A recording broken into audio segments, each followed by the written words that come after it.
আমাদের জীবনের প্রত্যেকটা কাজের উদ্দেশ্য একমাত্র আল্লাহ তাআলার সন্তুষ্টি। বলেন, কার সন্তুষ্টি? আল্লাহ তাআলা। অল্প আমলও যদি করা হয়, নিয়ত যদি সুন্দর হয়, এই অল্প আমল আমার মুক্তির কারণ হবে ইনশাআল্লাহ। মানুষ বিশাল হওয়ার দরকার নাই। লক্ষ লক্ষ মানুষ আসলো, বয়ান হইল, দেখা গেল অর্ধেক মানুষ নামাজ পড়ে না, ফজরের নামাজে উপস্থিত হয় নাই। বলেন, এই ধরনের তাফসীরুল কোরআন মাহফিলের থেকে এখানে 200-250 মানুষ সবাই যদি কালকে ফজরের নামাজ পড়ি, বলেন 1 লাখওয়ালা 10 লাখওয়ালা মাহফিল উত্তম না 250 জনের মাহফিল উত্তম? ইসলামী শরীয়তের মধ্যে 2টা পরিভাষা, একটা হলো কামিয়ত আর একটা হলো কাইফিয়ত। একটা হলো কোয়ালিটি আর একটা হলো কোয়ান্টিটি। একটা হলো পরিমাণ আর একটা কোয়ালিটি। বুঝেন আপনারা? বুখারী শরীফের সর্বশেষ অধ্যায় ইমাম বুখারী রহমতুল্লাহ আলাইহি কোরআনের একটা আয়াত দিয়া শিরোনাম করছে, বাবু কওলিল্লাহি তাআলা ওয়া নাযউ মাওয়াজিনাল কিসত লিয়াউমিল কিয়ামা। আল্লাহ পাক রব্বুল আলামিন কিয়ামতের দিন ইনসাফের দাঁড়িপাল্লা কায়েম করবে। একটা নেকির কাজও যদি করে আল্লাহ পাক রব্বুল আলামিন তার প্রতিদান প্রদান করবেন। কোন ব্যক্তি যদি সামান্যতম গুনাহ করে এর শাস্তিও হবে কি হবে না? বলেন না। এরপরে ইমাম বুখারী বলছেন শিরোনামের শুরুতে, আন্না আমালা বানি আদম ওয়া কওলুহুম ইউজান। মানুষের প্রত্যেকটা কথা, প্রত্যেকটা কাজকে আল্লাহ পাক রব্বুল আলামিন কিয়ামতের দিন ওজন করে পরিমাপ করবেন। বলেন সুবহানাল্লাহ। মুহাদ্দিসিন ইকরাম বলেন, কে কত ঘন্টা বয়ান করলো, দিনে কে কয়টা প্রোগ্রাম করলো, কার ওয়াজ কত সুন্দর, কার কণ্ঠ কত ভালো, কে কত বেশি বয়ান করতে পারে, কোন মাহফিলে কত বেশি শ্রোতা, আল্লাহ পাক রব্বুল আলামিন এটা দেখবেন না। আল্লাহ পাক রব্বুল আলামিন দেখবেন কার বয়ানের ওজন কত, কার শোনার ওজন কত, কার নামাজের ওজন কত। ওজন কেমনে হয় বলেন? এটা কিভাবে পরিমাপ করবে? মানুষের আমলের ওজন। একদল বাতিল ফেরকা আছে মুতাজিলা, তারা বলে কিয়ামতের দিন আমল কেমনে মাপবে? আমল মাপা যায়? আধুনিক সায়েন্স এটাকে সহজ করে দিছে। এই যে বিদ্যুৎ আমরা ব্যবহার করতেছি লাইটে, এটার একটা পরিমাপ আছে না নাই? বলেন, মিটারের মধ্যে মাপতেছে আপনি কয় ইউনিট পড়তেছেন। এই যে গরম ঠান্ডা কত ডিগ্রি, এটা সেলসিয়াস আকারে এটা পরিমাপ করা যায় কি যায় না? আপনার শরীরের মধ্যে জ্বর আসলে থার্মোমিটার দিয়ে মাপা যায় কি যায় না? আধুনিক বিজ্ঞান প্রমাণ করেছে দেখা না গেলেও এটাকে পরিমাপ করা যায়। আমাদের আমল দেখা যায় না, আল্লাহ পরিমাপ করবেন, গণনা করবেন না। আল্লাহ পাক রব্বুল আলামিন দেখবেন কার আমলের ওজন কত। আল্লাহ পাক আমাদেরকে ওজনওয়ালা আমল করার তৌফিক দান করুন। বলেন আমিন। অল্প কথা বলবো, অল্প কথা শুনবো। শোনাটা কার জন্য হবে বলেন? এখন আমরা অনেক সময় ওয়াজ করি, এত সুন্দর সুর, কণ্ঠ, চিল্লা চিল্লি, একটা ওয়াজে যেন আমার আরো 10টা-12টা মাহফিলের দাওয়াত হয়। আছে না নাই? বলেন না। আল্লাহ পাক রব্বুল আলামিন আমাদেরকে লৌকিকতা থেকে মুক্ত থাকার তৌফিক দান করেন। বলেন আমিন। আমার বিষয়বস্তু দেওয়া হয়েছে এখানে, দেখতেছি ইসলামের রাজনীতি ও একামতে দ্বীন প্রতিষ্ঠা। একটা হলো রাজনীতি আর একটা একামতে দ্বীন প্রতিষ্ঠা। একামত শব্দের অর্থই হলো প্রতিষ্ঠা। যারা লেখছেন এটা আমাদের দেশের প্রচলিত কিছু ভুল আছে। একামতে দ্বীনের অর্থ হলো দ্বীন প্রতিষ্ঠা। আবার যদি বলি প্রতিষ্ঠা, শব্দটা কেমন শোনা যায় না? তো একামতে দ্বীন অর্থ হলো দ্বীন প্রতিষ্ঠা, ইসলামের রাজনীতি। আমরা বলি লাইলাতুল কদরের রাত, লাইলাতুল অর্থ রাত, লাইলাতুল কদর মানে কদরের রাত। তো লাইলাতুল কদরের রাত কেমনে হয়? কথা বুঝেন নাই? অত্যন্ত গুরুত্বপূর্ণ বিষয়। একটা সময় বাংলাদেশে ছিল আমরা রাষ্ট্রযন্ত্র নিয়ে কথা বললে, আমরা মন্ত্রী এমপিদের দুর্নীতি নিয়ে কথা বললে, আমরা আইন আদালত বিষয়ে কথা বললে, দেশের সংবিধান নিয়ে কথা বললে অনেকেই বলতো হুজুররা রাজনীতির কথা বলে কি? আপনাদের তো কলিজা অনেক বড় হয়েছে, আমাকে বিষয় দিচ্ছেন ইসলামের রাজনীতি। ইসলামের রাজনীতি আছে না নাই বলেন না? হুজুর রাজনীতির কথা কেন বলে এই প্রশ্ন যারা করে, বলেন এই প্রশ্নের উত্তর কি হবে? আমরা গত 15 বছর এই প্রশ্ন শুনতে অভ্যস্ত যে হুজুর আপনি রাষ্ট্র নিয়ে কথা বলেন কেন, আপনি রাজনীতি নিয়ে কথা বলেন কেন? আজকেই প্রথম কোন মাহফিলে আমাকে ইসলামের রাজনীতির বিষয় নির্ধারণ করে দেওয়া হয়। হুজুর আপনি রাজনীতির কথা কেন বলেন? যারা এই প্রশ্ন করে তাদের মাথা ঠিক নাই। তাদের কি ঠিক নাই? প্রশ্ন যদি ঠিক না হয় এটার উত্তর কি? ছোট্ট একটা গল্প বলি আপনাদেরকে।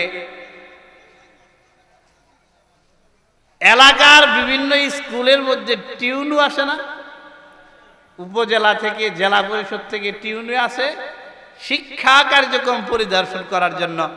স্কুলে পড়ালেখা কেমন, ছাত্র কতজন, শিক্ষক কতজন, আমার কথা বুঝতেছেন আপনারা? ধরেন আপনাদের শিউরতলি স্কুল আছে, প্রাইমারি স্কুলে টিউনু আসছে পর্যবেক্ষণের জন্য চট্টগ্রাম থেকে। অনেক স্কুলের ভিতরে ছাত্র টাত্র কম থাকে, যখন টিউনু আসে ওই আশেপাশে যারা রাখাল টাকাল আছে, পোলাবান সোলাবান আছে, সব আইনা ক্লাসের বেঞ্চে বসায় দেয়। সব পোলাবান দুই মক্তব নুরানি মাদ্রাসায় চলে যায় আলহামদুলিল্লাহ। প্রাইমারি স্কুলে ছাত্র কম, ওই ক্ষেতের থেকে কয়েকটাকে ধরে নিয়ে আসছে, বেঞ্চের মধ্যে বসায় দিছে। একটা ছিল একটু বেকুব পাগলা টাইপের, একে বসাইছে একবারে পিছে, সাবধান টিউনু সাহেবের সামনে কোনো কথা বলবে না। টিউনু সাহেব ক্লাস 1, ক্লাস 2, 3, 4, 5-এ ঢুকছে। ঢুকে ওই ক্লাসে প্রশ্ন করছে, এই তোমাদেরকে একটা প্রশ্ন করি, আমি চট্টগ্রাম থেকে প্রাইভেট কারে করে তোমাদের এই শিউরতলি স্কুলে পর্যন্ত এসেছি, বলো তো আমার বয়স কত? প্রশ্ন বুঝছেন আপনারা? চট্টগ্রাম থেকে প্রাইভেট গাড়িতে করে শিউরতলি প্রাইমারি স্কুল পর্যন্ত এসেছি, এখন তোমরা বলো আমার বয়স কত? সব ছাত্র চুপ, শিক্ষকরাও সাংঘাতিক আতঙ্কে। এই প্রশ্নের উত্তর কি দিবে ছাত্ররা? কেউ কোনো কথা বলে না। পাশ থেকে ওই বেকুব ছাত্র এটা দাঁড়াইছে, দাঁড়ায় বলতেছে, স্যার আপনার বয়স 50 বছর। আসলেই টিউনু সাহেবের বয়স কত ছিল? 50। টিউনু সাহেব তো আশ্চর্য হয়ে গেল, এই ছাত্র এটা জানলো কেমন? তুমি কেমনে বুঝলে? এত বিশাল জ্ঞানের অধিকারী তুমি কিভাবে হলা? আমি তো স্যার এই স্কুলে পড়ি না, আমি পড়ালেখায় সরু সরায় কোনো কিছু জানি না। খেতে কাজ করে আজকে জোর করে ধরে নিয়ে আসছে, বলছে সারাদিন গেলে 800 টাকা দিব তোকে, খালি বেঞ্চের মধ্যে বই থাকবে, কোনো কথা বলতে পারবি না। এখন দেখতেছি সহজ প্রশ্ন, কমেন উত্তর কেউ বলতে পারতেছে না। আমি বলি কেমনে বুঝলা? বুঝার একটা সূত্র হইল, আমরা যারা একসাথে খেতে কাজ করি, আমার এক চাচাতো ভাই আছে, তার বয়স 25, এইটার উপর আন্দাজ করে বলছি আপনার বয়স 50। তোমার চাচাতো ভাইয়ের বয়স 25 হইলে আমার বয়স 50 হয় কিভাবে? আমার যে চাচাতো ভাই আছে 25 বছরের, সে হলো হাফ মেন্টাল, মাঝে মাঝে উল্টা পাল্টা বলে, মাঝে মাঝে ঠিক কথা বলে। আপনি তো দেখতেছি পুরাই উল্টা পাল্টা বলেন। হাফ মেন্টালের বয়স যদি 25 হয়, আপনি ফুল মেন্টাল, আপনার বয়স 50। বলেন উল্টা পাল্টা প্রশ্ন 25 বছরের পাগলে করে না 50 বছরের পাগলে? যারা 15 বছর যাবত আমাদেরকে বলে আসছিল, মোল্লারা, হুজুররা, খতিবরা, বক্তারা রাষ্ট্র নিয়ে কথা বলো কেন, তারা 50 বছরের ফুল মেন্টাল। বলেন ঠিক কিনা? قال سيدنا رسول الله صلى الله عليه وسلم لا يبقى على الأرض بيت مدر ولا وبر إلا أدخله الله كلمة الإسلام بعز عزيز أو بذل ذليل। জনাবে মুহাম্মদুর রাসূল সাল্লাল্লাহু আলাইহি ওয়াসাল্লাম ইরশাদ করেন, লা ইয়াবকা আলাল আরদি বাইতু মাদারিন ওয়ালা ওয়াবারিন। আল্লাহর হাবিব বলেন, কিয়ামতের আগে জমিনের মধ্যে কোনো পাক্কা ঘর, কোনো বিশাল বড় অট্টালিকা, কোনো বিল্ডিং, পার্বত্য অঞ্চলের কোনো পাহাড়, কাঁচা ঘর, কোনো টিনের ঘর, কোনো ছনের ঘর বাকি থাকবে না। ইল্লা আদখালাহুল্লাহু কালিমাতাল ইসলাম। আল্লাহ পাক রব্বুল আলামিন ওই ছোট পাহাড়ের ঘরের ভিতরেও ইসলামের কালেমার পতাকা উড়াবে। বলেন সুবহানাল্লাহ। আমার প্রসঙ্গ হচ্ছে একামতে দিন, দিন প্রতিষ্ঠা। আমেরিকারা পুরা বিশ্বে লিডারশিপ দিচ্ছে। আজকে ইউরোপ, ব্রিটেন, ইন্ডিয়ার সাম্রাজ্যবাদীরা তাদের সাম্রাজ্য বিস্তারের জন্য কোটি টাকা ইনভেস্ট করতেছে। এই বর্তমান বিশ্বে কোরআনের বিজয়, ইসলামের বিজয়, দ্বীনের প্রতিষ্ঠা আদৌ সম্ভব কিনা, এই প্রশ্নের উত্তর আল্লাহর হাবিব দিয়েছেন, লা ইয়াবকা আলাল আরদি বাইতু মাদারিন ওয়ালা ওয়াবারিন ইল্লা আদখালাহুল্লাহু কালিমাতাল ইসলাম। ঠিকই একটা দিন দুনিয়ার মানুষের সামনে আসবে, প্রত্যেকটা কাঁচা ঘর, পাকা ঘরে ইসলামের কালেমা ডুববে। আমেরিকার টুইন টাওয়ারে ডুববে, ওয়াশিংটনে ডুববে, দিল্লির সংসদ ভবনেও ইসলামের পতাকা ডুববে। বলেন ঠিক কিনা? ডুববে কি ডুববে না? এটা আমার কথা না, জনাবে মুহাম্মদুর রাসূল সাল্লাল্লাহু আলাইহি সাল্লামের কথা। আমরা পুরা দুনিয়ায় মুসলমান মার খাইতেছি। দিন প্রতিষ্ঠা করার জন্য আমাদের করণীয় কি হতে পারে জানার দরকার আছে না নাই? দিন প্রতিষ্ঠার পদ্ধতি কি? বিষয় অত্যন্ত কঠিন, সহজে বলার চেষ্টা করব। উলামায়ে কেরাম বলেন, দিন প্রতিষ্ঠার জন্য মুসলমানদেরকে দুইটা কাজ করতে হবে। এক নম্বর হেফাজতে দিন, দ্বিতীয় নম্বর এশাআতে দিন। একটা হলো দিন হেফাজত করতে হবে, আর একটা হলো দিনের প্রচার করতে হবে। পারবো তো ইনশাআল্লাহ? দিন প্রতিষ্ঠার জন্য মৌলিক কর্মসূচি, দিন প্রতিষ্ঠার জন্য আমাদের আমল মজবুত হইতে হবে, ঈমান মজবুত হইতে হবে, সংগঠন মজবুত হইতে হবে, ঐক্য থাকতে হবে, জিহাদের প্রস্তুতি থাকতে হবে, অভিযানের প্রস্তুতি থাকতে হবে। সর্বোপরি সবগুলা বিষয় দুইটা বিষয়ের অন্তর্ভুক্ত হয়। এক নম্বর দিনের হেফাজত, দ্বিতীয় নম্বর দিনের এশাআত, দিনের প্রচার। এই দুইটা কাজ আল্লাহ আমাদের দ্বারা করায়া আমাদের দ্বারা যেন এই দুনিয়ায় বাংলাদেশে দিন প্রতিষ্ঠার তৌফিক দান করেন। বলেন আমিন। হেফাজতে দিন কাকে বলে এটা বুঝতে হবে। আমরা যখন হেফাজতে ইসলামের আন্দোলন করি, শাপলা চত্বরে ছিলাম আমি। কোথায়? শাপলা চত্বরের কথা শুনেন নাই? হেফাজতে ইসলাম, তখন একদল বলছে যে ইসলামের হেফাজত আল্লাহ করবে, আপনারা আবার ইসলামের কি হেফাজত করবে? বলছে কি বলে নাই? বলেন, বলছে কি বলে নাই? ইসলামের হেফাজত আল্লাহ করবে। ও মোল্লা, ও মৌলবী, ও হুজুর, ইসলামের হেফাজতের দায়িত্ব তোমাকে কে দিল? এটার উত্তর দেওয়ার আগে আপনাদেরকে আমি একটা হাদিস শোনাই। আন আব্দুল্লাহ ইবনে আব্বাস রাদিয়াল্লাহু আনহুমা قال كنت خلف رسول الله صلى الله عليه وسلم يوما فقال يا غلام يا غلام احفظ الله يحفظك।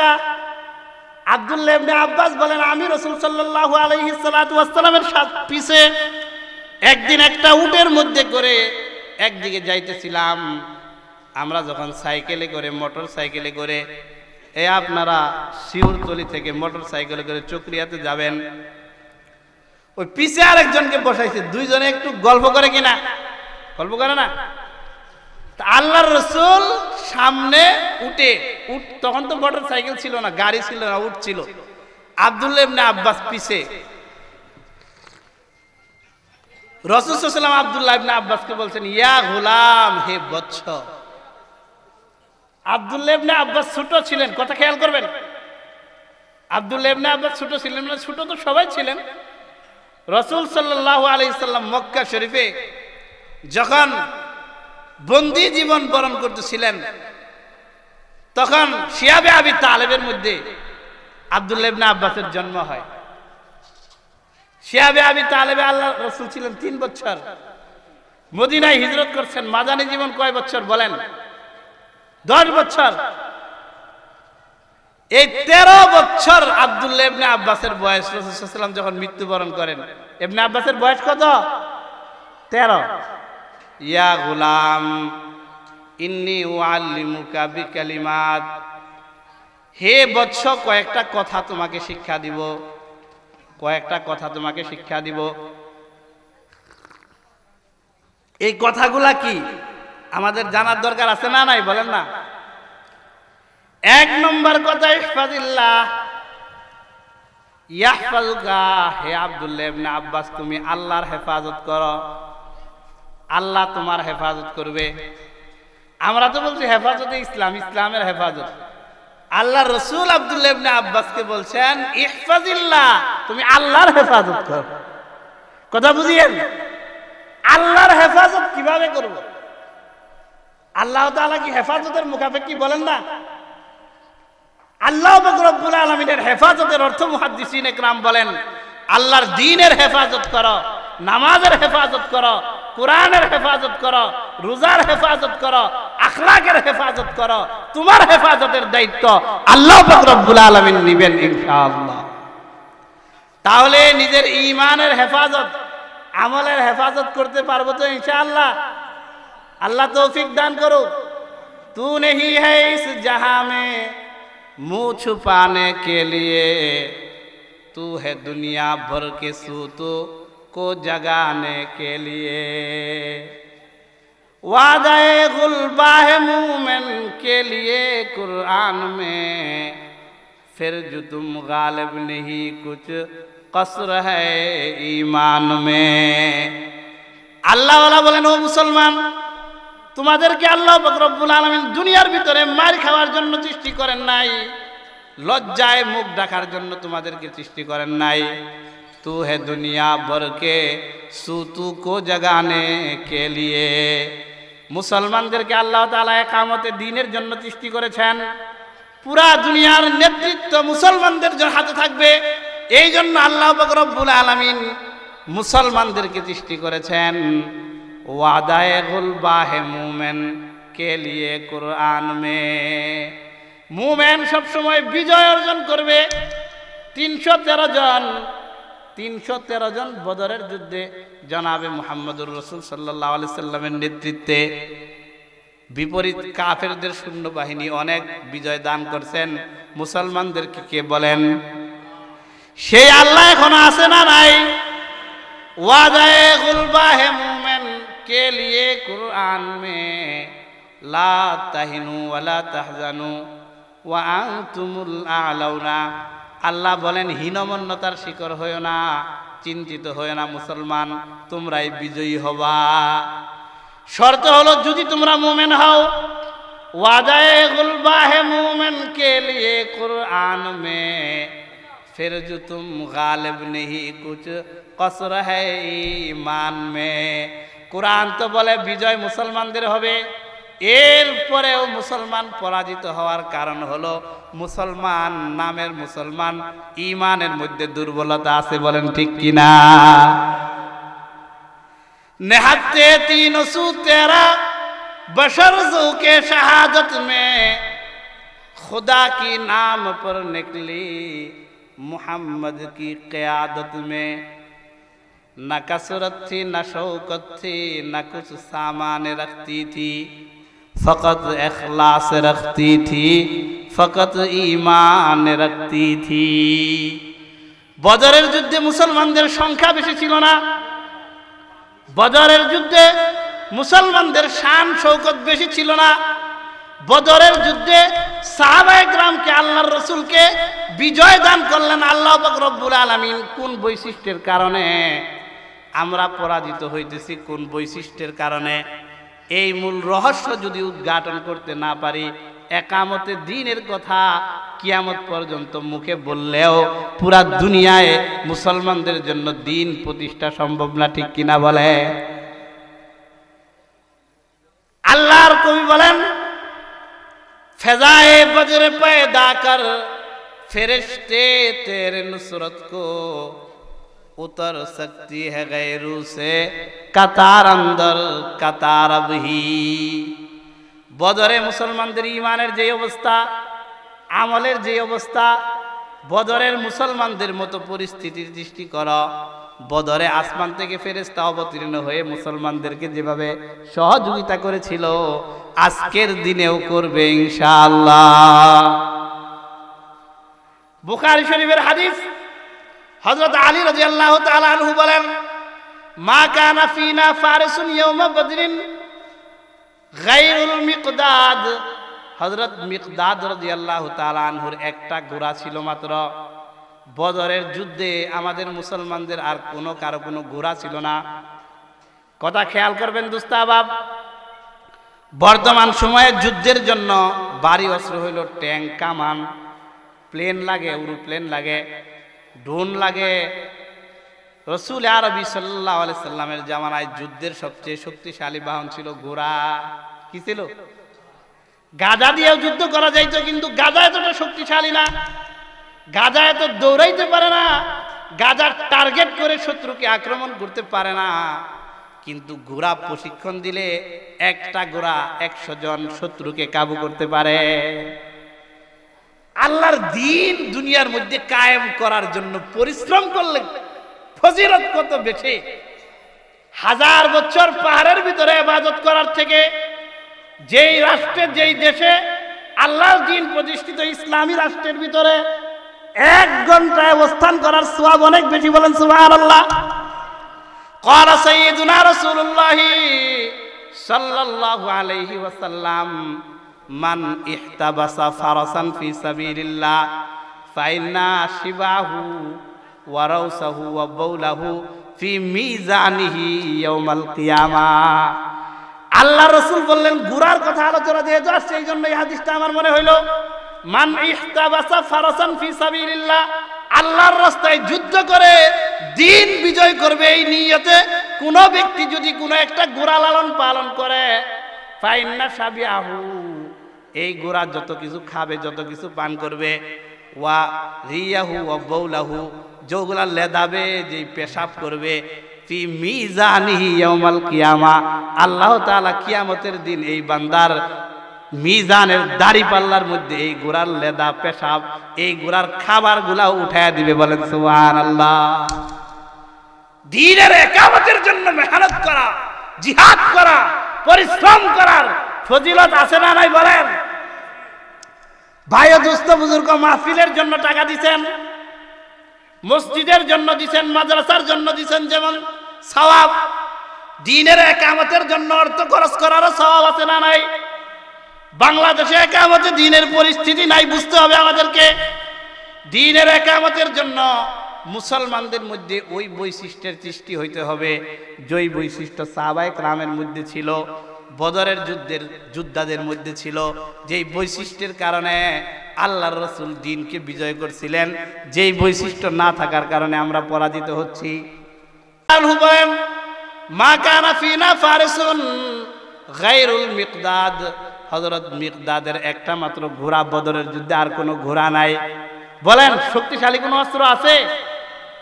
না শৌকত থে, না কাসরত থে, না কুছ সামান রাখতে থে। বদরের যুদ্ধে ঘোড়া কয়টা? একটা। রাআইতুনা ইয়াওমা বদরিন মা কানা ফিনা ইল্লা নাইম।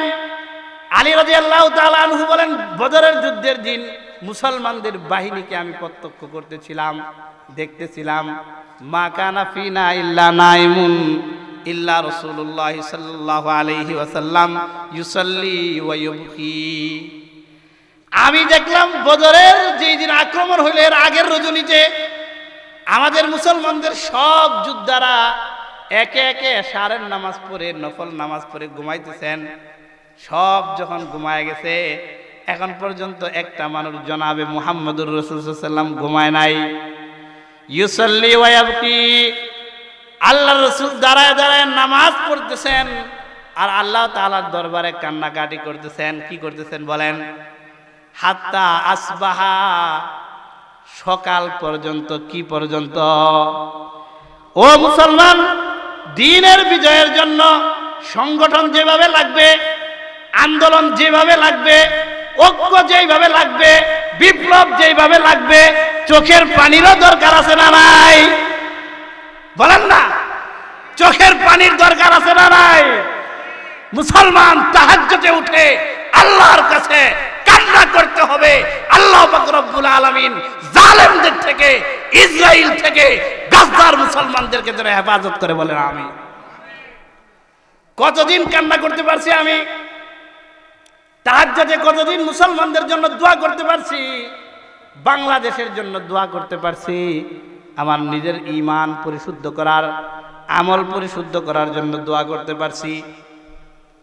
এক নম্বর বৈশিষ্ট্য চোখের পানি। সাহাবায়ে কেরাম কোন সমস্যা হইলে এই আল্লাহ পাক রব্বুল আলামিনের কাছে কান্না করে এই সমস্যার সমাধান করতেন। আত্তার হো, রুমি হো, রাজি হো, গজালি, কুছ হাত नहीं आई বে আহ সেহরগাহি। ফরিদউদ্দিন আত্তার বলেন, ইমাম রাজি বলেন, জাসাস বলেন, আব্দুল কাদের জিলানি বলেন, যত যত বুজুর্গ ছিলেন, রুমি বলেন, শেষ রাত্রের কান্নাকাটি ছাড়া কোনো কিছু হাতে আসে নাই। এই জন্য বিপ্লবও লাগবে, প্রচেষ্টাও লাগবে, সংগঠনও লাগবে। এক নম্বরের পুঁজি হলো চোখের পানি। দ্বিতীয় নম্বর, আরেকটা হাদিস শুনাই সাহাবায়ে কেরামের বৈশিষ্ট্য বোঝার জন্য। বদরের দিনের ঘটনা, এটাও হযরত আলী রাদিয়াল্লাহু তাআলা আনহু থেকে বর্ণিত। কুন্না কুল্লু সালাসাতিন আলা বাঈরিন ওয়াহিদ, কুন্না কুল্লু সালাসাতিন আলা বাঈরিন ওয়াহিদিন। বদরের যুদ্ধে আমরা প্রত্যেক তিনজন একটা বাহন ব্যবহার করতাম। তিনজন কয়টা বাহন? যুদ্ধের জন্য বাহন লাগবে না, গাড়ি লাগবে। তিনজন সাহাবী একটা উট, তিনজন সাহাবী একটা উট। যুদ্ধের জন্য যাবে কিভাবে? একজন উটের উপরে দুইজন আটতো, এক ঘন্টা একজন উটের উপরে থাকবে। উনি যখন নামবে আরেকজন উঠবে, উনি নামবে আরেকজন উঠবে। ফাকানা আলিয়ুন ওয়া আবু লুবাবাতা জামিলাই রাসূলুল্লাহ সাল্লাল্লাহু আলাইহি ওয়াসাল্লাম। হযরত আবু হুরায়রা বলেন, আলী রাদিয়াল্লাহু তাআলা আনহু এবং আবু লুবাবা রাদিয়াল্লাহু তাআলা আনহু জামিলাই রাসূলুল্লাহ সাল্লাল্লাহু আলাইহি সাল্লাম, ওনারা দুইজন রাসূলের সাথে ছিলেন। কার সাথে? সাধারণ যোদ্ধাদের জন্য, যেখানে ইসলামের মধ্যে কোনো বৈষম্য নাই, বৈষম্য মুক্ত বন্টন, বৈষম্য মুক্ত সিস্টেমের শিক্ষা ইসলাম প্রদান করেছে, জনাব মুহাম্মদুর রাসূল প্রদান করছে। তিরমিজি শরীফের হাদিস ভালোভাবে খেয়াল করবেন। আমাদের দেশের যুদ্ধের ময়দানে, আমাদের দেশের যুদ্ধের ময়দান ছাড়া একজন সাধারণ সৈনিকের যে ফ্যাসিলিটি, বলেন তো দুনিয়ার কোনো পাগল এটা মানবে যে সেনাপ্রধানের সেই ফ্যাসিলিটি মানবে কেউ? সেনাপ্রধানের জন্য কোয়ার্টার, সেনাপ্রধানের আলাদা গাড়ি, আলাদা বাসভবন, আলাদা বাংলো বিশাল এলাকা জুড়ে। আর সাধারণ সৈনিক থাকে একটা খাট, এটাও আবার দোতলা, কয়তলা? যারা সেনাবাহিনীতে চাকরি করেন বা আত্মীয় স্বজন আছে তারা বলতে পারবে। সাধারণ বাহিনী, সাধারণ সৈনিক দোতলা খাটের মধ্যে ছোট্ট একটা খাটে থাকতে হয়। এক রুমের মধ্যে 40 জন 50 জন। আর একজন বড় ধরনের একটা অফিসারের বিশাল বড় বাংলো আছে না নাই? বদরের যুদ্ধের সেনাপ্রধান মুসলমান এই বৈষম্য মানতে পারে না। মুসলমানের মধ্যে এই বৈষম্য নাই। তিরমিজি শরীফের হাদিস, আল্লাহর রাসূল সাধারণ সৈন্যদের 3 জনের জন্য যেমন একটা বাহন, জনাবে মুহাম্মদুর রাসূল সাল্লাল্লাহু আলাইহি ওয়াসাল্লাম 3 জনের জন্য একটা। আলী, আবু লুবাবা, আল্লাহর রাসূল একই বাহনে। ফালাম্মা জাত উকবাতু রাসূলিল্লাহ সাল্লাল্লাহু আলাইহি ওয়াসাল্লাম, আল্লাহর রাসূলের হাঁটার পালা যখন আসলো, তো 3 জন যেহেতু একসাথে, তো একজন হাঁটলো উপরে, 2 জন আল্লাহ রাসূল উপরে আছে, ওনারা হাঁটতেছে। তো যখন রাসূল সাল্লাল্লাহু আলাইহি সাল্লামের হাঁটার পালা আসলো, উনি হাঁটতে হবে, আরেকজন উপরে উঠবে। তখন আলী আর আবু লুবাবা বলেন, ইয়া রাসূলুল্লাহ নাহনু নামশি মিনকা ইয়া রাসূলুল্লাহ, ও আল্লাহর হাবিব, কলিজার থেকে আপনাকে বেশি মহাব্বত করি, আপনি সর্বকালের সর্বশ্রেষ্ঠ মহামানব। আপনি কেন হাঁটবেন? আপনার পক্ষ থেকে আমরা হাঁটি। স্বর্ণ অক্ষরে লিখে রাখার মতো উত্তর জনাবে মুহাম্মদুর রাসূল সাল্লাল্লাহু আলাইহি ওয়াসাল্লাম দিলেন, মা আনা মা আনতুমা বিআগনা মিন্নি ওয়া মা আনা বিআকওয়া মিনকুমা। ও আলী ও আবু লুবাবা, শক্তি তোমাদের যেই পরিমাণ আমারও আছে, আমার থেকে তোমরা বেশি শক্তিশালী না যে আমি সব উপরে থাকবো আর তোমরাই শুধু হাঁটবা। আর যুদ্ধের জন্য হাঁটলে যে সওয়াব হয়, এই সওয়াবের দরকার তোমাদের যেই রকম আছে আমি মুহাম্মদুর রাসূলেরও আছে। এই জন্য তোমরা যেইভাবে 1 ঘন্টা 1 ঘন্টা করে হাঁটতেছ, 2 ঘন্টা করে, 2 ঘন্টা পর 1 ঘন্টা উপরে, আমিও 2 ঘন্টা হাঁটবো, 2 ঘন্টা পরে 1 ঘন্টা উঠের উপরে থাকবো। বলেন সুবহানাল্লাহ। এটা হলো ইসলামের বৈষম্যহীনতার শিক্ষা। এই যে বদরের যে পরিস্থিতি, বৈশিষ্ট্য সাহাবায়ে কেরামের মধ্যে, আল্লাহর রাসূল মদিনার রাষ্ট্রপ্রধান, ফ্যাসিলিটি, সুযোগ সুবিধা, বাহন সাধারণ সৈনিকদের থেকে 1 চুল পরিমাণ বেশি গ্রহণ করেন নাই। আর আমাদের বাংলাদেশে মুসলমানের সন্তান, মাথায় টুপি আছে, মুখে ইসলামের কথা বলে, বাংলাদেশে 8টা 10টা করে বাড়ি করার পাশাপাশি বেগমপাড়ার মধ্যে 15-20টা করে বাড়ি করেছে। এই ধরনের মুসলমান মন্ত্রী এমপি বাংলাদেশে ছিল কি ছিল না? বলেন না। ফিরাশুন লিররাজুলি ওয়া ফিরাশুন লিল মারাতি ওয়া সালিসু লিদ-দাইফি ওয়া রাবিউ লিশ-শাইতান। আল্লাহর রাসূল বলেন ইসলামের আদর্শ, একটা বেডরুম, একটা বিছানা পুরুষের জন্য, ওয়া সানি লিল মারাতি, মহিলার জন্য আরেকটা বেডরুম থাকতে পারে, তৃতীয় আরেকটা রুম মেহমানের জন্য হতে পারে, ওয়া রাবিউ লিশ-শাইতান, চতুর্থ ঘর, চতুর্থ বেডরুম প্রস্তুত করে এটা শয়তানের জন্য। কার জন্য? অপচয়কারী তো শয়তানের ভাই। কত বছর দুনিয়াতে বাঁচার গ্যারান্টি তুমি অর্জন করেছ? 15টা 30টা পর্যন্ত বাংলু বাড়ি বেগমপাড়ার মধ্যে, বিভিন্ন রাষ্ট্রের ভিতরে, সুগন্ধার ভিতরে, গুলশানের ভিতরে, কত বছর বাঁচবা দুনিয়াতে? কয়টা লাগবে তোমার? আল্লাহ পাক রব্বুল আলামিনের লানত। হযরত ওমর রাদিয়াল্লাহু তাআলা আনহু খুতবা দিচ্ছেন, কত ভালোভাবে শুনবেন। জুব্বা পরে, নতুন সাদা কাপড়ের, এক গ্রাম্য লোক দাঁড়ায় বলে, হে আমিরুল মুমিনিন, আপনার খুতবা আমরা শুনবো না। কেন? যুদ্ধের ময়দানে সাদা কাপড় বিতরণ হয়েছে, গনিমত। আমি এক টুকরা পেয়েছি, আমার টুকরা দিয়ে তো আমার জুব্বা হয় নাই। আমি যেটা পেয়েছি এটা দিয়ে আমার জুব্বা হয় নাই। আপনি আমিরুল মুমিনিন, আপনার সাদা কাপড়ে এত বড় জুব্বা কেমনে হইল? আপনি বেশি নিছেন, আমাদেরকে কম দিছেন। এই যে বৈষম্যের সৃষ্টি হয়েছে, বেইনসাফির সৃষ্টি হয়েছে। আপনি ইসলামী সাম্রাজ্যের আমিরুল মুমিনিনের যোগ্যতা রাখেন না, আপনার খুতবা শুনবো না। বলেন কার সামনে বলতেছে? উমর ইবনুল, 4 খলিফার মধ্যে সবচেয়ে বেশি রাগী ছিলেন উমর ইবনুল খাত্তাব। আমাদের দেশের স্থপতি, সাবেক পালিয়ে যাওয়া প্রধানমন্ত্রীর বাবার বিরুদ্ধে বলার কারণে, প্রধানমন্ত্রীর বিরুদ্ধে বলার কারণে জেল হয়েছে, গ্রেফতার হয়েছে। আপনারা জানেন কি জানেন না? ইসলামের ইতিহাসে সবচেয়ে রাগী এবং সবচেয়ে ক্ষমতাধর প্রধানমন্ত্রী ছিলেন উমর ইবনুল খাত্তাব। জবাবদিহিতার ক্ষেত্রে, স্বচ্ছতার ক্ষেত্রে, বৈষম্যহীনতার ক্ষেত্রে কতটা উদার ছিলেন দেখেন। সাধারণ গ্রাম্য মানুষ দাঁড়ায় বলে, আপনার খুতবা শুনবো না। আপনি বেশি কেমনে নিলেন? উমর ইবনুল খাত্তাব বলে, মারহাবা, তোমার কথা যুক্তিসঙ্গত। আমি যদি সাদা কাপড়, গনিমতের মাল সাধারণ মুসলমান থেকে বেশি গ্রহণ করে থাকি, আমি মসজিদে নববীতে খুতবা দেওয়ার উপযুক্ত না। আইনা আব্দুল্লাহ, আমার ছেলে আব্দুল্লাহ কোথায়? উনি ডাকলেন, আব্দুল্লাহ আসলো। হযরত উমর ইবনুল খাত্তাব বলেন, তুমি আমার পক্ষ থেকে উত্তর দাও। আব্দুল্লাহ বললেন, ও সাহাবী, সাধারণ একজন সৈনিক সাধারণ একজন মুসলমানকে গনিমতের মাল থেকে যতটুকু দেওয়া হয়েছে ঠিক অতটুকুই আমার আব্বা গ্রহণ করেছেন, এক চুল পরিমাণ বেশি নেন নাই।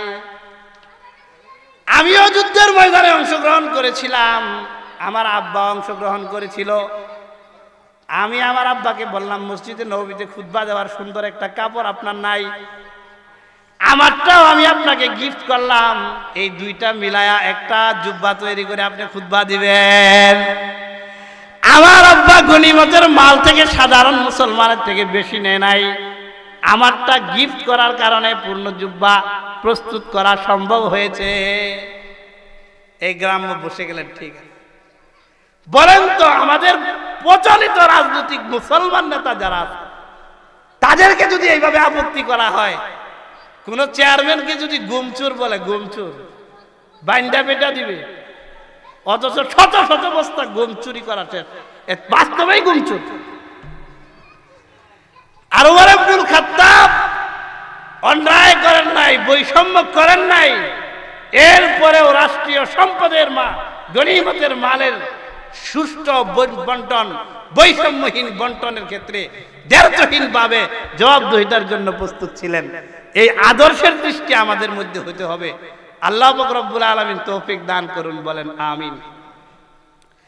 বিজয় অর্জন করলে মুসলমানদের মধ্যে হেফাজতে দ্বীন থাকতে হবে। বিজয় অর্জন করার জন্য দ্বীনের হেফাজতের অর্থ কি?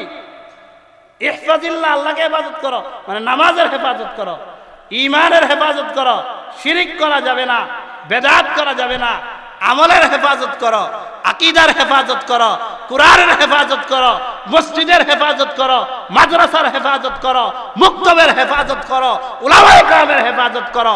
একদিন এগুলার হেফাজত করতে করতে দ্বীন এদেশে প্রতিষ্ঠিত হবে, বলেন ঠিক কিনা? আপনি মাদ্রাসার বিরোধিতা করবেন, কুরআনের বিরোধিতা করবেন, আলেমদের বিরোধিতা করবেন, ইসলামের প্রচার যারা করে তাদের বিরোধিতা করবেন, আবার মুখে মুখে বলবেন আমি দ্বীন প্রচারের পক্ষে, আমি দ্বীন প্রচারের জন্য, দ্বীন ইকামতের জন্য কাজ করি, কঠিন কালেও সম্ভব না। এক নম্বর হেফাজতে দ্বীন, দ্বিতীয় নম্বর এশাআতে দ্বীন। দ্বীনের প্রচার করতে পারবো তো ইনশাআল্লাহ? নিজে জানি নামাজের কথা, আমার সন্তানকে বলবো ইয়া আইয়ুহাল্লাযীনা আমানু কু আনফুসাকুম ওয়া আহলিকুম নারা। শুধু নিজে বাঁচলে বাপের নাম, এটা ইসলাম বলে না। পূর্ণাঙ্গ দ্বীনের হেফাজত যেভাবে করতে হবে, পূর্ণাঙ্গ দ্বীনের প্রচারও করতে হবে। আমি যেটা জানি এটা আরেকজনকে জানানোর চেষ্টা করতে হবে, আমি যেটা বুঝি আরেকজনকে বুঝানোর চেষ্টা করতে হবে। পারবো তো ইনশাআল্লাহ? দ্বীন ইকামতের নিয়ত থাকতে হবে। ইকামতের পদ্ধতি কি হবে? আল্লাহর রাসূল যেই পদ্ধতিতে দ্বীন প্রতিষ্ঠা করেছিল। ইকামতের ধরন কি হবে? কোরআনের মধ্যে দুইটা ধরন নিয়ে আল্লাহ তাআলা আলোচনা করছেন। কয়টা ধরন? একটা হলো সাম্রাজ্যবাদী ইসলাম বিদ্বেষীদের দ্বীন প্রতিষ্ঠার ধরন, আরেকটা হলো মুসলমান মুমিনদের নবীদের দ্বীন প্রতিষ্ঠার ধরন।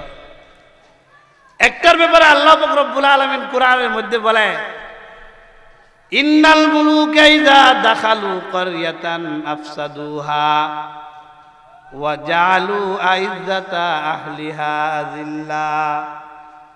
ইন্নাল মুলুকা ইযা দাখালু ক্বরিয়াতান, রাজা বাদশা সাম্রাজ্যবাদ দ্বারা তারা যখন কোনো একটা এলাকার মধ্যে কর্তৃত্ব অর্জন করে, ক্ষমতা অর্জন করে, তিনটা কাজ করে। কয়টা কাজ? আফসাদুহা, তারা ফাসাদের সৃষ্টি করে। দ্বিতীয় নম্বর ওয়া জাআলু আইজ্জাতা আহলিহা আযিল্লা, যারা সম্মানিত তাদেরকে অসম্মান করে।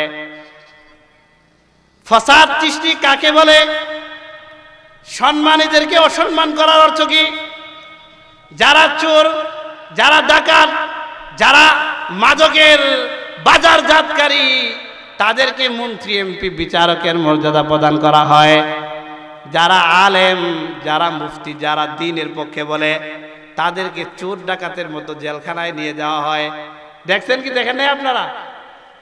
এটা হলো ইসলাম বিদ্বেষী সাম্রাজ্যবাদী শক্তির ক্ষমতা প্রতিষ্ঠা করার পদ্ধতি। এই পদ্ধতি যাদের মধ্যে থাকবে তারা মুখে ইসলামের কথা বললেও ইসলাম প্রতিষ্ঠিত হবে না। দ্বিতীয়, দিন প্রতিষ্ঠা যারা বাস্তবে করবে, যারা মুমিন, তাদের ব্যাপারে আল্লাহ তাআলা কোরআনের মধ্যে বলেন, আল্লাযীনা ইম্মাক্কান্নাহুম ফিল আরদি আকামুস সালাতা ওয়া আতাউয যাকাতা ওয়া আমারু বিল মা'রুফ ওয়া নাহাউ আনিল মুনকার আল্লাযীনা ইম্মাক্কান্নাহুম ফিল আরদ। একদল মানুষ দুনিয়ার মধ্যে আছে, তাদেরকে যদি আমি দুনিয়ার ক্ষমতা দান করি, তাদেরকে যদি রাষ্ট্রের শক্তি দান করি, আকামুস সালাতা ওয়া আতাউয যাকাত, তারা নামাজ কায়েম করবে, যাকাত প্রদান করবে, ওয়া আমারু বিল মা'রুফ, তারা আমর বিল মা'রুফ করবে, ভালো কাজের পরামর্শ আদেশ মানুষকে দিবে, ওয়া নাহাউ আনিল মুনকার, আর অসৎ কাজ থেকে বারণ করবে। এই চারটা বৈশিষ্ট্য যেই রাজা বাদশাদের মধ্যে থাকবে, তারা ইসলাম প্রতিষ্ঠাকারী। ইসলাম প্রতিষ্ঠার পদ্ধতি, একামতে দ্বীনের পদ্ধতি হইল, যারা ক্ষমতা অর্জন করবে তারা এই চারটা কাজের জন্য ক্ষমতা অর্জন করবে। বুঝাইতে পারলাম? ক্ষমতার অর্থ কি? আমি ক্ষমতা অর্জন করব শাসন করার জন্য, ক্ষমতা অর্জন করব পয়সা টাকা পয়সার মালিক হওয়ার জন্য, ক্ষমতা অর্জন করব এই সেই করার জন্য। এটা যাদের উদ্দেশ্য হবে, তারা মুখে ইসলামের কথা বলুক, মদিনা সনদের কথা বলুক, তারা একামতে দ্বীনের মানুষ নয়। বুঝাইতে পারলাম? যাদের রাজনীতির উদ্দেশ্য হবে নামাজ কায়েম করা, যাদের রাজনীতির উদ্দেশ্য হবে যাকাত প্রতিষ্ঠা করা, যাদের রাজনীতির উদ্দেশ্য হবে আমর বিল মারুফ নিহি আনিল মুনকার, ভালোভাবে বুঝবেন, মুখে ইসলামের কথা বলে নামাজের খবর নাই, মুখে ইসলামের কথা বলে নিজে যাকাত দেয় না, চুরি করে ডাকাতি করে, আছে না নাই? মুখে ইসলামের কথা বলে। একামতে দ্বীনের প্রথম পর্যায় হলো ইয়া আইয়ুহাল্লাযীনা আমানু কু আনফুসাকুম ওয়া আহলিকুম, তুমি নিজেকে আগে জাহান্নাম থেকে বাঁচাও। একামতে দ্বীন নিজের 3.5 হাতের মধ্যে আগে দ্বীন প্রতিষ্ঠা করো। কিসের মধ্যে বলেন না? দ্বীনের দাওয়াত যখন আল্লাহ রাসূল শুরু করলেন, মদিনার মধ্যে কয়জন ছিল বলেন না? একজন আল্লাহ রাসূলকে ছাড়া আর কেউ নাই। ওহী যেটা আল্লাহ আসমান থেকে অবতীর্ণ করতেন, সাথে সাথে আল্লাহ পাক রব্বুল আলামিন এই দ্বীন, এই কোরআন, এই শরীয়ত, এই ওহীকে ওনার জীবনে বাস্তবায়ন করতেন। একামতে দ্বীনের কথা আমরা যারা বলি, একামতে দ্বীনের জন্য যারা বিপ্লব করি, সংগ্রাম করি, 1 নম্বরের শর্ত আগে দেখতে হবে তাদের 3.5 হাত বডির মধ্যে দ্বীন প্রতিষ্ঠিত কিনা, তাদের পরিবারের দ্বীন প্রতিষ্ঠিত কিনা। বড় বড় দাঁড়িয়ে আছে, হজ করে, উমরা করে, দেখবেন নিজের স্ত্রী এর ছবি ফেসবুকের মধ্যে পোস্ট করে, পরিবারের মধ্যে দ্বীন প্রতিষ্ঠিত নাই, 3.5 হাত বডির মধ্যে দ্বীন নাই। সে মদিনা সনদের কথা বললেও, দ্বীনের কথা বললেও তার দ্বারা বাস্তবিকভাবে কোরআন এবং দ্বীনের একামত সম্ভব না। বলেন ঠিক কিনা? আমরা যদি একামতের বাস্তবেই দ্বীন প্রতিষ্ঠা করতে চাই, 1 নম্বরে আমার 3.5 হাত বডির মধ্যে দ্বীন কায়েম করতে হবে। পারবো তো ইনশাআল্লাহ? দ্বিতীয় নম্বর, আমার পরিবারের মধ্যে দ্বীনের একামত, পরিবারের মধ্যে দ্বীন প্রতিষ্ঠা করতে হবে। তৃতীয় নম্বর, আমার সমাজকে পরিবর্তন করার চেষ্টা করতে হবে। ওয়া নাকিমুদ্দিন ওয়া লা তাতাফাররাকু। আল্লাহ পাক রব্বুল আলামিন বলেন, শারা লাকুম মিনাদ-দ্বীন, তোমাদের জন্য দ্বীনের অকট্য বিধান হইল, এবং পূর্ববর্তী নবীদের জন্য যেই বিধান আমি প্রদান করেছিলাম সেটা হলো দ্বীন প্রতিষ্ঠা করো, বিচ্ছিন্ন হইও না। মুফাসসিরিন ইকরাম বলেন দ্বীন প্রতিষ্ঠা করা, আমরা একটা কিতাব পড়ছি, শরহে আকায়েদ, আকিদাতুত তাহাবী, সর্বশেষ একটা আকিদা পড়ছি ওই কিতাবের মধ্যে, নসবুল ইমামে লিতাওফিদিল ইসলামে লাজিমুন, ইসলামকে পূর্ণভাবে প্রতিষ্ঠিত করার জন্য ইমাম নিযুক্ত করা, রাষ্ট্রপ্রধান নিযুক্ত করা, এটা লাজেম, এটা আবশ্যক। কোরআনের একাধিক জায়গায় তো আল্লাহ তাআলা বলেন আকিমুদ্দিন, দ্বীন কায়েম করো, কিন্তু বিভক্তি করা যাবে না। দ্বীন প্রতিষ্ঠা করার জন্য মুসলমানদের ঐক্য আবশ্যক। ঐক্য হবে কিভাবে? আমি এটার উপর অল্প একটু কথা বলবো। আল্লাহর কোরআন তো কথা বলে, ওয়াতাসিমু বিহাবলিল্লাহি জামিআন ওয়া লা তাফাররাকু, واذكروا نعمة الله عليكم إذ كنتم أعداء فألف بين قلوبكم فأصبحتم بنعمته إخوانا واعتصموا بحبل الله جميعا ও দুনিয়ার মানুষ আল্লাহ পাক রব্বুল আলামিনের রুজু কোরআন শরীয়ত এই দ্বীনের উপর সবাই ঐক্যবদ্ধ হও ওয়ালা তাফাররাকু বিচ্ছিন্ন হয় না ঐক্যের ভিত্তি কি হবে তাওহীদ দ্বীন ওয়াজকুরু নি'মাতাল্লাহি আলাইকুম ইয কুনতুম আ'দা ফাআল্লাফা বাইনা কুলুবিকুম তোমরা ওই নিয়ামতের কথা স্মরণ করো ইয কুনতুম আ'দা আমাদের প্রধান বক্তা চলে আসছে আমি শেষ করে দিচ্ছি 2 মিনিট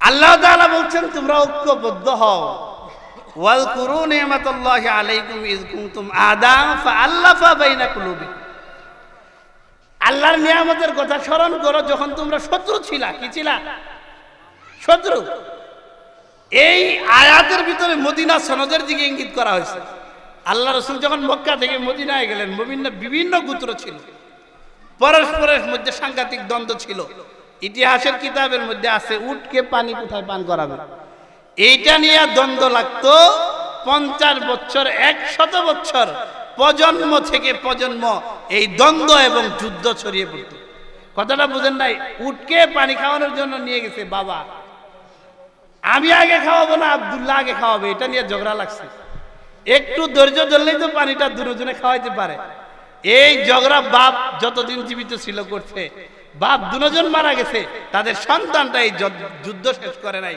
ঝগড়া শেষ করে নাই একজন আরেকজনের মধ্যে শত্রুতা আল্লাহ তাআলা বলেন তোমরা ঐক্যবদ্ধ হও আল্লাহ তাআলার দ্বীনের উপর ওই দ্বীনের কথা স্মরণ করো ইয কুনতুম আ'দা ফাআল্লাফা বাইনা কুলুবিকুম আল্লাহ পাক রব্বুল আলামিন এই দ্বীনের উসিলায় তোমাদের অন্তরের মধ্যে একটা ভ্রাতৃত্ব স্থাপন করছেন মিল মুহাব্বতের সৃষ্টি করছেন ফাসবাহতুম বিনিয়ামাতিহি ইখওয়ানা আল্লাহ পাক রব্বুল আলামিনের রহমতে তোমরা ভাই ভাই হয়ে গেছো মদিনা সনদ আল্লাহ রাসূল মদিনায় এসে করলেন যে এই মদিনার সমাজে ইহুদি থাকবে খ্রিস্টান থাকবে মজুসি থাকবে প্রত্যেক গোত্রের মানুষ থাকবে আমরা সবাই স্বাধীনভাবে ধর্ম পালন করব কিন্তু পরস্পরে কোনো মারামারি রক্তপাত কাটাকাটি করব আল্লাহ রাসূল রক্তপাত বন্ধ করার জন্য আসছিলেন আজকে জনাবে মুহাম্মদুর রাসূল সাল্লাল্লাহু আলাইহি সাল্লামকে জঙ্গি হিসাবে ইসলামকে জঙ্গি ইসলামকে সহিংসের ধর্ম হিসাবে উত্থাপন করা হয় ভুল ব্যাখ্যা করা হয় রক্তপাত বন্ধ করছেন আল্লাহ রাসূল তো ঐক্যের কথা যে ঐক্যের কথা কোরআনের মধ্যে বলছেন ঐক্য রক্ষা করার জন্য আল্লাহ রাসূল যত পদক্ষেপ নিয়েছেন এই বৈশিষ্ট্য একামতে দ্বীনের জন্য আমাদের মধ্যে আসতে হবে মতপার্থক্যের সৃষ্টি করা যাবে না তাওহীদের উপর ঐক্যবদ্ধ সবাই কার বান্দা বলেন না বিদায় হজ্জে আল্লাহ রাসূল ভাষণ দিবেন নামাজের কথা বিদায় হজ্জের ভাষণে নাই যাকাতের কথা নাই রোজার কথা নাই আল্লাহ রাসূল বললেন বিদায় হজ্জে ইয়া আইয়ুহান নাস বুখারী শরীফের হাদিস আলা ইন্না রাব্বাকুম ওয়াহিদ ওয়া ইন্না আবাকুম ওয়াহিদ তোমরা সব এক আল্লাহর সৃষ্টি তোমাদের পিতা আদম একজন কয়জন দুনিয়ার যত ইহুদি দুনিয়ার যত হিন্দু বৌদ্ধ দুনিয়ার যত সাদা কালো আরবি আজমি আলা লা ফাযলা লি আরবিন আলা আজমিন ওয়ালা আজমিন আলা আরবিন আরবির কোনো শ্রেষ্ঠত্ব আরবির উপর নাই আমি লন্ডনে আমি আমেরিকান আমি আরবি আমি সৈয়দ আমি পাঠান আমি তালুকদার আমি এই বংশের একটার শ্রেষ্ঠত্ব আরেকটার উপর নাই সবাই আদমের সন্তান সবাই কার সন্তান সবাই এক আল্লাহর সৃষ্টি সাদার কোনো শ্রেষ্ঠত্ব কালোর উপর নাই এই বর্ণ বৈষম্য বংশ বৈষম্যের নিষ্পত্তি করে গেছেন জনাবে মুহাম্মদুর রাসূল সাল্লাল্লাহু আলাইহি ওয়াসাল্লাম বিদায় হজ্জের ভাষণে বলছেন আন্নাসু বানু আদম ওয়া খালাকাল্লাহু আদম মিন তুরাব সব মানুষ আদমের সন্তান আল্লাহ তো আদমকে মাটি দিয়ে বানিয়েছে মাটির মানুষ তোমাদের এত কি অহংকার এই যে মানুষে মানুষে ঐক্য তায়েফের ময়দানে শেষ করে দিচ্ছে 1 মিনিট তায়েফের ময়দানে আল্লাহ রাসূলকে রক্তাক্ত করে ফেলা হয়েছে। জিবরিল আমিন পাহাড়ের দায়িত্বে নিয়োজিত সাহাবীকে নিয়ে আসলেন। উনি বললেন, ইয়া রাসূলুল্লাহ ইনশিতা আন উতবিকা আলাইহিম আল আখশাবাইন। আকশাব বড় বড় পাথরের যে বিশাল বিশাল পাহাড় পাশে আছে, বুখারী শরীফের রওয়ায়াত, আপনি যদি চান তায়েফবাসীর উপর এই পাহাড় আমি চাপিয়ে দিব, তায়েফের একটা মানুষের অস্তিত্ব থাকবে না যারা আপনার রক্ত জড়িয়েছে। কত দূরে মদিনার থেকে আমরা 18 সালে যখন হজ্জের সফরে গেছি, এই সব দেখা শেষ, তায়েফের জন্য অনেকেই প্রস্তুত হয় না, অনেক দূর। রাসূল আরবি সাল্লাল্লাহু আলাইহি সাল্লামকে যেই কষ্ট দেওয়া হয়েছে, আপনি বললেই আমি পাথর তাদের উপর, পাহাড় তাদের উপর চাপিয়ে দিব, তাদের অস্তিত্বকে বিশ্বের মানচিত্র থেকে নিঃশেষ করে দিব। আল্লাহ রাসূল বললেন না। তা আপনি কি চান? যে আমি চাই আল্লাহ পাক রব্বুল আলামিন এদেরকে না মারুক, পরবর্তী প্রজন্ম থেকে একসময় ইনশাআল্লাহ এমন ব্যক্তির সৃষ্টি হবে, এমন সন্তানদের সৃষ্টি হবে যারা এক আল্লাহর ইবাদত করবে, শরীক করবে। এরা যদি মারা যায় তাদের প্রজন্ম বন্ধ হয়ে যাবে, আল্লাহকে কে ডাকবে? আমি বুঝাইতে পারি নাই, তারা বুঝে নাই আমার উপর আক্রমণ করেছে, এটা ভিন্ন, কিন্তু আমি এই সুযোগ দিতে পারি না। আমরা আমাদের চট্টগ্রাম না, পুরা বাংলাদেশে ওয়াহাবি আছে, সুন্নি আছে, সালাফি আছে, কওমি আছে, জামাতি আছে, আলিয়া আছে। একজন আরেক দলের উপর, এক পক্ষ আরেক পক্ষের উপর আমরা এত বেশি প্রতিহিংসা, আক্রোশ, দূরত্বতা লালন করি। আমাদেরকে যদি সুযোগ দেয়, আসমান থেকে জিবরিল আসা লাগবে না, পাহাড়ের ফেরেশতা আসা লাগবে না, ইউনূস সরকারের কোনো বাহিনী, বাংলাদেশের কোনো বাহিনী যদি বলে হুজুর আপনি লিস্টি দেন, আমি এদেরকে সারা জীবনের জন্য জেলখানায় ঢুকাই দিব, তাহলে মনে হয় আমরা এক পক্ষ আরেক পক্ষের সবার নাম দিয়ে দিব। বলেন ঠিক কিনা? যেই নবী মুশরিকদের জন্য দোয়া করেছেন, আল্লাহ তাদেরকে বুঝাইতে পারি নাই, তাদের পরবর্তী প্রজন্ম থেকে ঈমানের সৈনিক, দ্বীনের সৈনিক তুমি প্রস্তুত করো। সেই নবীর ওয়ারিস হয়ে, সেই নবীর উত্তরসূরি হয়ে, আলেম হয়ে আরেকজন আলেমকে যদি তাচ্ছিল্য করি, আরেক পক্ষকে যদি গালি দেই, তার বিরুদ্ধে যদি আমরা বড় মজলিসে বিষোদ্গার করি, এটা রাসূল সাল্লাল্লাহু আলাইহি সাল্লামের প্রকৃত আশিক, রাসূলের প্রকৃত ওয়ারিস, আলেমের পরিচয় হতে পারে না। বলেন ঠিক কিনা? আমার বিষয় দিচ্ছেন একামতে দিন, এই বাংলার জমিনে পুরা বিশ্বে দিন প্রতিষ্ঠিত হওয়ার জন্য যারা আল্লাহকে বিশ্বাস করি, রাসূলে বিশ্বাস করি, যাদের তাওহীদ ঠিক, রিসালাত ঠিক, ঈমান মজবুত, সামান্য বিষয়ের মতপার্থক্য ভুলে যেতে হবে। বলেন ঠিক কিনা? আজকে সামান্য বিষয় নিয়ে গ্রামে গ্রামে, ইউনিয়নে ইউনিয়নে, সংগঠনে সংগঠনে যেই দ্বন্দ্ব চলতেছে, এই দ্বন্দ্বর অবসান হবে। আমরা সবাই আল্লাহর বান্দা। কার বান্দা বলেন? আমরা সবাই রাসূলের উম্মত। ঐক্যবদ্ধ হতে প্রস্তুত আছে কিনা বলেন? আমরা সবাই দ্বীনের জন্য, ঈমানের জন্য, কওমি, ওয়াহাবি, জামাতি, আলিয়া সব ঐক্যবদ্ধ হবো। তাবলিগি, গায়রে তাবলিগি এক প্ল্যাটফর্মে আসবো। নাস্তিক, মুরতাদ তার জমিন থাকতে ছাড়তে পালাতে বাধ্য হবে। বলেন ঠিক কিনা? আল্লাহ পাক রব্বুল আলামিন আমাদেরকে ঐক্যবদ্ধ হওয়ার তৌফিক দান করেন।